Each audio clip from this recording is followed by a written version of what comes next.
तहलका मासिकाचा माजी संपादक तरुण तेजपालला मुंबई उच्च न्यायालयाच्या गोवा खंडपीठानं लैंगिक अत्याचाराच्या आरोपाखाली दोषी ठरवलं आहे। न्यायमूर्ती नीला गोखले आणि न्यायमूर्ती अमित जामसांडेकर यांच्या खंडपीठानं सत्र न्यायालयाचा तेजपाल याच्या निर्दोष मुक्ततेचा निर्णय रद्द केला। शिक्षा किती असेल याबाबत खंडपीठ दुपारी आपला निर्णय सुनावणार आहे।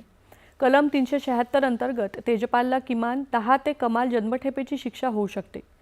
गोवा सरकारतर्फे उपस्थित असलेले सॉलिसिटर जनरल तुषार मेहता यांनी तेजपालला कमाल शिक्षेची मागणी केली।